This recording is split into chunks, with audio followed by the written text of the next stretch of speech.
All right, we continue with our Great American Panel. So we were asking the question tonight, our Tuesday text vote question about whether or not Republican women are treated differently than Democratic women. Well, the results are now in at this particular text vote Tuesday. 97% said yes, 3% believe they are not.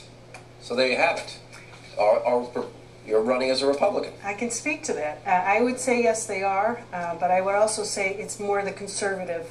I think when you are a conservative, you take a double hit. Like Sarah Palin and Christine O'Donnell and Michelle Bachmann. Just as we talked about, that's right. Yeah. There is such a high level of scrutiny, there's criticism, and they'll do anything to discredit you. Mo, you have an interesting perspective because you worked for Hillary for a lot of years. Yeah, and I never really picked up on a lot of it until I worked for Hillary. And, and you saw a lot of her being treated by press across the ideological spectrum differently than her male counterparts were in the Democratic primary. You never saw anyone writing about what she was, or what Barack Obama or John Edwards was wearing. They were writing this week about her hairdo at the UN. I mean, so I do think that women in general have a different standard and are treated a little bit differently. Whether you're I would have picked a very different tie for you tonight. It's well, I appreciate that. I'm kidding. We got Harry Reid calls Kirsten Gillibrand hot. He calls this guy that's running against Christine O'Donnell his pet, and I was referring to a female senator as hot. Well, and Sean, this is I know, it's a very subjective issue, but putting that aside, this is after he said that he couldn't conceive of any Hispanic being a Republican. That's another, which is not only an insult to Republicans, it's an insult to Hispanics all over the world. Yeah. Look, here's the situation. Harry Reid is going to lose this race because the Nevada economy is flat on its back. You're looking at unemployment of 14%.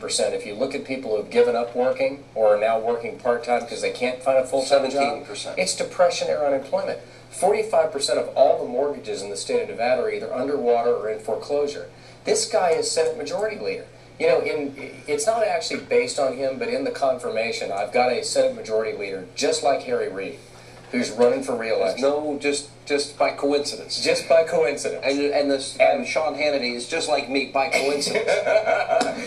but Sean, what happens is when you're Senate Majority Leader, and we saw this with Tom Daschle, we saw it with Millard Tydings in 1952, when the electorate turns, it's a referendum on you. No matter how much they try to... 14.4% unemployment. Yeah. 1 in 7 Americans now are in poverty. Foreclosures are up 25%. We have $3 trillion in Obama debt, and he's only been there 21 months now. And that's why you hear and why you see the attacks on O'Donnell and Sarah Palin and all the rest of it, because they can't talk about those issues. They can't talk about the issues. They won't talk about the issues, and that's what their campaign is going to be: marginalize the Tea Party folks, because we don't want to be held accountable. But they've tried that strategy. It was in the New York Times that they were going to try and once again, go after the Tea Party movement as wholly owning the Republican Party.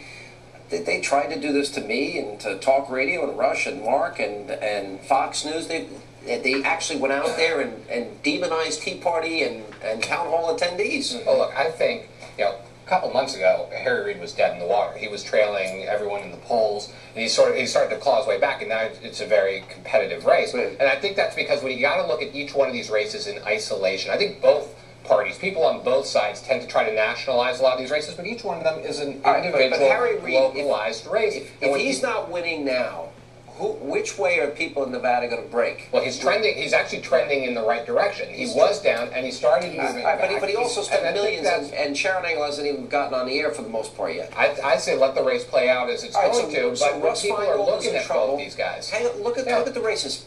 Boxer's in trouble.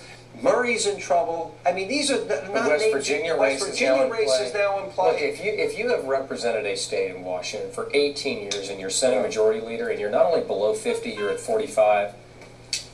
All right. Now, by the way, this is your new book, The Confirmation? Yes. All right. And I'm in this. You're in it. By name. By name. As a character. As a character. Do I get killed by the end? Sean, don't tell anybody. Sean, there was no way to blow it because you played yourself. All right, that's true. Now we got to see if we can turn it into a movie. I can play my own stuff. All right, that is all the time we have left. Let not your heart be troubled. Greta's standing by to take it away. Greta, it's all yours.